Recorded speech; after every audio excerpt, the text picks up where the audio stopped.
नमस्कार दोस्तों।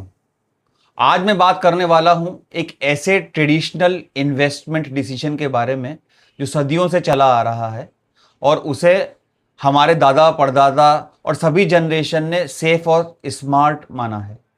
जी हाँ, मैं बात कर रहा हूं investment decision of investing in a flat, purchasing in a flat.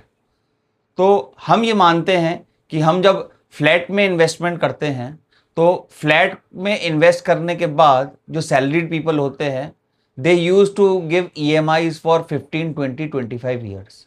तो हमारे लिए ये जानना ज़रूरी होता है कि 20 साल के बाद, 25 साल के बाद क्या वो एक्चुअली हमारा लिया हुआ डिसीजन प्रॉफिटेबल होता है या नहीं होता है। तो हम जानेंगे कि हर बार एक फ्लैट खरीदने के डिसीजन को स्मार्ट डिसीजन, प्रॉफिटेबल डिसीजन साबित नहीं कर सकते हैं और इसी को हम जानेंगे आज के वीडियो में। तो बने रहिए अंत तक इस वीडियो में। ठीक है, मान लेते हैं कि आपने एक फ्लैट परचेज खरीदने का मन बनाया और उस प्रॉपर्टी की वैल्यू है 80 लाख रुपीस। तो 20% आप डाउन पेमेंट करेंगे। तो 20% डाउन पेमेंट करने के बाद बचा हुआ आप ईएमआई बनाएंगे। तो 20-25 साल का ईएमआई जोड़ करके और प्रिंसिपल और इंटरेस्ट जोड़ करके वो 80 लाख का फ्लैट आपको पोजेशन होते होते मतलब 1.25 करोड़ का हो जाएगा। उसके बाद 20 साल मतलब 20-25 साल के अंदर आपके फ्लैट में आपका जो इन्वेस्टमेंट है वो 1.25 करोड़ 1.5 करोड़ हो जाएगा।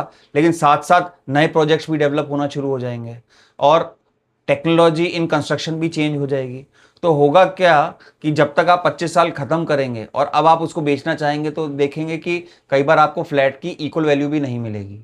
और क्योंकि फ्लैट पुराना हो चुका होगा तो कोई भी अगर कोई फ्लैट परचेज करना चाहता है तो वो नया फ्लैट परचेज करना चाहेगा, नया इन्वेस्टमेंट करेगा, ना कि पुराना। तो कहने का मतलब है कि वैल्यू बढ़ने के बजाय डेप्रिशिएट ज़्यादा होती है। अच्छा, इसमें रियल एस्टेट में जो ज़मीन की कीमत है वो तो बढ़ेगी।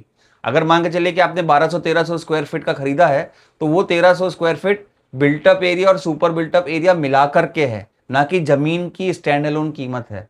तो over a period of time क्या होगा कि आप एक कंस्ट्रक्शन की जो कीमत होती है वो डेप्रिशिएट होती है। तो क्योंकि जैसे मान के चलिए कि एक सोसाइटी में 400-500 फ्लैट हैं तो सभी को कुछ ना कुछ एक proportionate value of that land ही अपने फ्लैट की कॉस्ट में मिलता है, पूरा नहीं मिलता है। तो इस वजह से क्या होता है कि ये वैल्यूएशंस थोड़े से लिमिटेड होते हैं। और दूसरी चीज़, जैसे 1300 स्क्वायर फीट का फ्लैट है तो उसमें आप मान के चलिए कि 40% तो जो वैल्यू होती है वो तो कारपेट एरिया होता ही नहीं है, वो तो आपका सुपर बिल्टअप एरिया होता है। जैसे पार्क है, लॉन है, सीढ़ियाँ हैं, वो भी कैलकुलेटेड होता है। तो कारपेट एरिया तो 60-65% या बेस्ट मान लीजिए आप 70% है, लेकिन कई बड़े शहरों में आपको कारपेट एरिया तो 60% ही मिलेगा। तो हमने जो कैलकुलेट किया है कि भाई वैल्यू एप्रिशिएट होनी चाहिए बट एक्चुअली वैल्यू डेप्रिशिएट होती है। और क्योंकि आजकल फ्लैट कल्चर बहुत ज़्यादा आ रहा है तो बहुत सारे सरप्लट यूनिट्स हो गए हैं तो लोग नया खरीदना पसंद करेंगे बजाय पुराना। बात करें कि जितना इन्वेस्टमेंट हुआ है उससे रिटर्न मिल रहा है या नहीं मिल रहा है, तो अगर 1 करोड़ का फ्लैट है तो इंडिया में रेंटल यील्ड है 2 से 3%, मतलब 25 से 30 हज़ार रुपये महीना। और अगर मान के चले कि आपके फ्लैट में कोई टेनेंट है चाहे नहीं है, आपके एक फिक्स्ड एक्सपेंसेस जैसे property tax, parking charges, society charges, ये तो चल ही रहे हैं। तो यील्ड पे वापस बात करें तो 2 से 3% का यील्ड, अगर मान के चलिए कि हम दूसरे प्रोडक्ट्स देखें इन्वेस्टमेंट के जैसे म्यूचुअल फंड्स हैं तो इतना यील्ड तो दूसरे फाइनेंशियल इंस्ट्रूमेंट्स भी दे सकते हैं विदाउट एनी हेडेक। सबसे बड़ी बात है लिक्विडिटी प्रॉब्लम। तो अगर मान के चलिए कि आप एक फ्लैट बेचना चाहेंगे और आप आज मन बनाते हैं तो ये मान के चलिए कि 6 से 8 महीने पूरे फ्लैट के नए ओनर को ढूंढने से, पेपर वर्क करने से इतना टाइम तो चला ही जाएगा। तो यानी वो इमीडिएटली लिक्विड नहीं होगा। आप ये बोलेंगे कि आपने अगर कोई इमरजेंसी के लिए बेचना है, कोई इमरजेंसी आ गई और बेचना है, आपको तुरंत पैसा चाहिए, तो वो भी पॉसिबल नहीं है इस केस में। तो इस केस में फ्लैट बिकते से बिकता है तो ये एक लिक्विड एसेट नहीं है। तो इसका मतलब ये नहीं है कि फ्लैट खरीदना गलत नहीं है। देखिए, अगर इस तरीके से माना जाए कि अगर हम खुद रहने के लिए फ्लैट ले रहे हैं तो डेफिनेटली वो एक इमोशनल पल होता है फैमिली के लिए कि मैं अपना घर खरीद रहा हूं।